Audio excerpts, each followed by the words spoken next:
চিংড়ি মাছের মালাইকারি করেছি। তো good morning guys, welcome to my new blog. আশা করি আপনারা খুব ভালো আছেন। রাখি, স্বাধীনতা দিবস, জন্মাষ্টমী সবার খুব ভালোভাবে কেটেছে। তো ভাবলাম, প্রত্যেক দিন ভাবি যে ঘুম থেকে উঠে ব্লগিংটা স্টার্ট করবো, বাট হয়ে ওঠে না। তো আজকে হচ্ছে 17 তারিখ আজকে, আর আজ থেকে আবার নতুন ব্লগ শুরু হচ্ছে। ইন্টারেস্টিং কন্টেন্ট আমি দিতে পারছি না, কারণ আমার স্ক্রিপ্টেড নয় কন্টেন্টগুলো। তো আমি ভেবেছি যে আমি নর্মাল ব্লগগুলো এখন করব। 1 মাসের মধ্যে আমি আবার কোথাও যাব, ওখানে গিয়ে আমি কন্টিনিউয়াসলি আমি আপনাদেরকে ইন্টারেস্টিং ভিডিওসগুলো দেখাতে পারবো, দিতে পারবো। আর আশা করি আমাকে একটু আপনারা সাপোর্ট করবেন, যাতে নতুন নতুন কন্টেন্ট দিতে পারি। স্ক্রিপ্টেড হলে আজকে চ্যানেলটা আলাদা জায়গায় পৌঁছে যেত। একটা আপস অ্যান্ড ডাউনস চলে লাইফে, যেটা আমি মানে নিজের ধৈর্য ক্ষমতা খুবই কম। তাও নিজের ওপর কাজ কন্টিনিউ চলছে, যাতে কন্টিনিউ আমি আমার কাজগুলো কন্টেন্টগুলো দিতে পারি। জানি না, আমার কথা বলাতেও অনেক অসুবিধা আছে। চেষ্টা করব কথা বলতে বলতে কন্টিনিউ হয়ে যাবে, বাট এখন কি করা যায়। এখন তো কথা বলার জন্য মানে কথা বললে, মানে কথা যদি আমি বলতে থাকি, রাস্তা দিয়ে গাড়ি যাচ্ছে, আওয়াজ হচ্ছে। বলুন, আমি আজকে নিজের কাজগুলো কি কি বাড়িতে করব, আর আজকে একটু মার্কেটে যাব ভাইকে নিয়ে, দেখি। তো আমি রেডি হয়ে গেছি মার্কেট যাওয়ার জন্য। মার্কেটে যাব, কিছু বাজার করব, বাড়ি আসবো। বাড়িতে অনেক কাজ আছে, আমি বাজারে যাই, বাজার থেকে আসি, দিলে কথা বলছি। টাটা। 1 hour later. গাইস, আমি চলে এসেছি বাজার করে। আর তো আজকের বাজার হচ্ছে মুড়ি আনা, 100 চিংড়ি মাছ এনেছি। আর চিংড়ি মাছ, ছোটো ছোটো চিংড়ি মাছ, যদিও আমি দেখাবো। চানাচুর এনেছি, পেঁয়াজ এনেছি, আর আম এনেছি, আর 2 প্যাকেট এনেছি। আর এই যে আমাদের লাডলা সাহেব, কি খাবি? মুড়ি আর কি? চানাচুর আর কি? চপ আর কি? আর কি? লজ্জা কেন লজ্জা? ঘুগনি। ঘুগনি? আরেকবার বল। ঘুগনি। ঘুগনি। चलो, दुटो खाना खा लिया जाए। पेट में बहुत भूख लगी है, ठीक है, खा लिया जाए, खा ले, फिर बातें करते हैं। टाटा। চলে এসেছি। চলে আসার কারণ হচ্ছে, অনেকদিন ধরেই আমি ভেবেছিলাম যে একটু প্রোটিন শেক বানানো যাবে, বাট ঘুম থেকে টাইমে উঠতাম না, তাই বানানো হতো না। আজকে বানাবো, খুব খাবো প্রোটিন শেকটা। মানে ঠাকুর যা করে ক্ষতি করে আমার মনে হচ্ছে। এই যে জাস্ট উঠাবো, পড়ে টক করে ভেঙে গেল। আমার মা ভিডিওটা দেখলে আমাকে বলবে, সেটা কিচ্ছু কিচ্ছু করার উপায় নেই, মানে তোর দ্বারা কিচ্ছু হবে না, এটা কিন্তু বরাবর কিচ্ছু হবে না।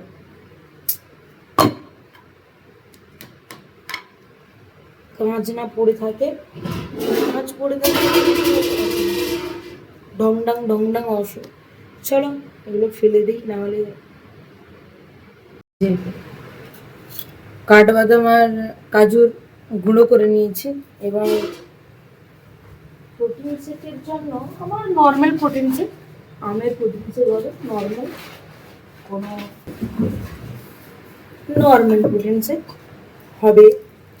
আমার মাতা সেই বলবে, হ্যাঁ সব বের করে দে, সব সব নষ্ট করে দে, গুছিয়ে তো রাখিস না, বাট খেয়ে জানে।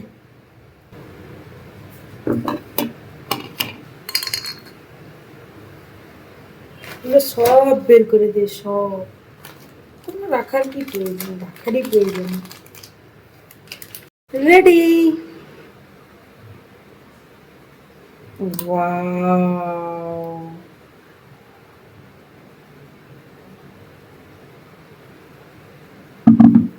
So delicious, so delicious, so delicious, so.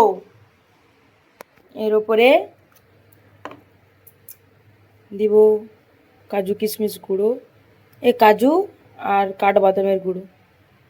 Wow, এবার টেস্টটা বলি, টেস্টটা।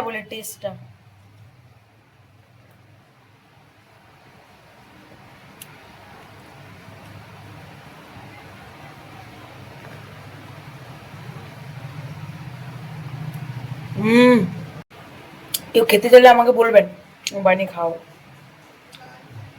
বুঝতে পারি না, মারা যখন রান্নাঘরে কাজ করে সব কিছু কিন্তু গোছানো থাকে, আর আমি বা আমার মতন যারা রান্নাঘরে কাজ করে তারা কিন্তু রান্নাঘরকে মনে করে যে একটা গোয়ালঘর। যেমন আমি বাজার করে নিয়ে এসছি তো, এই বদনটা এই নিচে এরকম, উপরে এরকম, সাইডে এরকম, এগুলো আমাকে পরিষ্কার করতে হবে। তো চলো পরিষ্কার করি টকটক করে। প্রথমে এই যে বাসনগুলো আছে, এই বাসনগুলো আমাকে আগে সাজাতে হবে, তারপরে হাফ বাসন মাজা যাবে।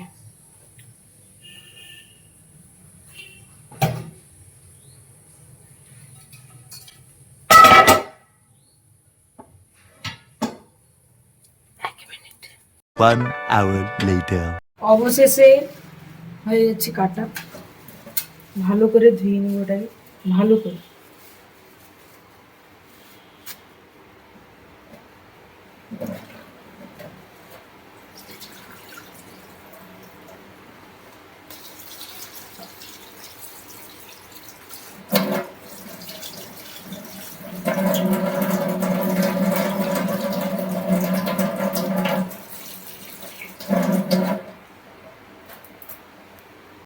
A few moments later. আমার ফোনে চার্জ ছিল না, চার্জ করে এই মাত্র আমি ফোনটা নিয়ে এলাম। এবার আমি একটা রেসিপি বানাবো, চিংড়ি মাছের মালাইকারি। ছোট ছোট চিংড়ি নিয়ে এসেছিলাম 100, আর চিংড়ি মাছের মালাইকারির রেসিপি আমার শর্টসে আসবে। তো ততক্ষণে আমি শর্টসটা বানিয়ে নিই, তোমাদের সঙ্গে একদম রান্নার পরে কথা বলবো। টাটা। আমি চলে এসেছি, আমার রান্না ভাত হচ্ছে, বলতে এই যে চিংড়ি মাছের মালাইকারি করেছি। আজকে একটা জিনিস হয়েছে, আমাকে আবার ডবল টেক নিতে হচ্ছে, কারণ আমি ভুলে গেছিলাম মোবাইলের কি বলে, মোবাইলটা পজ করা হয়ে গেছিলো বলে। আচ্ছা, যেটা বলছিলাম, তুমি লাইফে যে কোনো প্রবলেমে থাকো, যে কোনো মানে যে কোনো নতুন কিছু শেখো, যাই করো না কেন, বাবা মা কাছে থাকুক বা দূরে থাকুক, বাবা মা থাকলেই সঙ্গে তোমার সব কিছুর প্রবলেম সলভ হয়ে যাবে। আমি আজকে একটা রেসিপি রেডি করছিলাম, চিংড়ি মাছের মালাইকারি। মানে বলতে গেলে 24-25 বছর অবধি রান্না বান্না কিছু করিনি, যতটুকু এখন করছি নিজের আইডিয়াতে, নিজের মতন করে।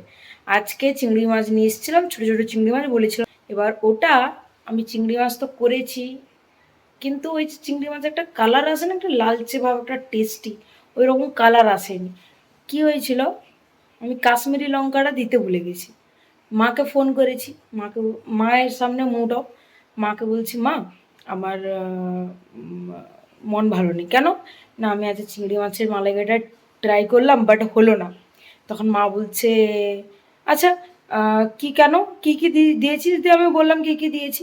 দেন আমি বললাম যে, মা বলছে তুই কাশ্মীরি লঙ্কা দিয়েছিস? আমি বলছি না। বলছে আচ্ছা তেল গরম কর, তেলে কাশ্মীরি লঙ্কা দিয়ে গরম করে একটু একটু যাতে কালার চলে আসে, সেই কালারটা কি করবি, তরকারিতে ঢেলে দিবি। তরকারিতে ঢালার পরে এই রকম কালার এসছে, আপনারা দেখতে পাচ্ছেন নাকি আমি জানি না ঠিক, আর গন্ধটাও ভালো এসছে। আমি বলব, লাইফের যে কোনো প্রবলেম হোক, যে কোনো সিচুয়েশান হোক, আপনি আপনার বাবা মাকে শেয়ার করবেন, সঠিক সিদ্ধান্ত দেবে। সঠিক সিদ্ধান্ত দিলে আপনারা খুব ভালো পথে এগোতে পারবেন। আমি আজ 24 বছর ধরে, মানে 24 বছর বয়স ধরে আমার বাবা মার কথা আমি শুনতাম না, নিজের মতন করে চলতাম। এই বন্ধুবান্ধব, এই টাকা পয়সা ওড়ানো, এই টাকা পয়সা যা হচ্ছে খরচ করে দেওয়া। সিরিয়াসলি বলছি, যবে থেকে আমি বাবা মার কথা শুনছি, আমার মধ্যে যতটুকু চেঞ্জেস এসছে, আমার শুধুমাত্র আমার মায়ের জন্য। তো আজকে আমাকে মানে আমি সেই মানুষের মতন মানুষ হতাম না, আমি বাস্তবটা বুঝতাম না। ছাড়ুন, লাইফে অনেক অনেক সিচুয়েশান আসে যেটা সবাইকে বলা যায় না, আমি এইটুকু বললাম, কেউ কিছু মনে করবেন না। বাট ঠিক আছে, শিখে গেছি, মা আমাকে ওটা বুঝিয়ে দিয়েছে। থ্যাংক ইউ মা তার জন্য। আর মাকে বাবাকে কি থ্যাংক ইউ বলবে, তাও থ্যাংক ইউ বলা, আমি প্রত্যেকটা কেউ যদি আমাকে 1% হেল্প করে আমি তাকে থ্যাংক ইউটা বলি। আচ্ছা চলুন, আমি কাজ করব। কাতে এই যে রান্নাঘরের এই অবস্থা, হেগে পড়ে আছে। আমরা এই কাজ করলে এই সিচুয়েশনগুলো হয়, মারা কাজ করলে পরিষ্কার পরিচ্ছন্ন হয়। এবার এটা পরিষ্কার করে নেব। আর বাড়িতে এই যে রুমটা আছে, এই রুমটাও অপরিষ্কার হয়ে আছে, এই রুমটাতেও আমি পরিষ্কার করব। তারপরে ঘর দরটা একটু মুছবো, ততক্ষণে ভাত হয়ে যাক, দিলে আমি আপনাদের সঙ্গে তারপরে কথা বলছি। 1 hour later. হ্যালো গাইস, আমি চলে এসেছি স্নান করে, সব কিছু পরিষ্কার পরিচ্ছন্ন করে, দেখতেই পাচ্ছেন ভালো করে ঘরটা মোছার পরে এটাও প্রায় পরিষ্কার করে নিয়েছি। অন্ধকার অন্ধকার লাগছে, তো এবার খাবারটা খাবো, খাবার খেয়ে ভাত ঘুম দেব। তারপরে উঠে তো আর আমি তেমন আমার সন্ধ্যের প্ল্যানও নেই আজকে, মানে তেমন কিছু স্পেশাল কিছু নেই। তো আমি ভিডিওটা এখানটায় এন্ড করছি।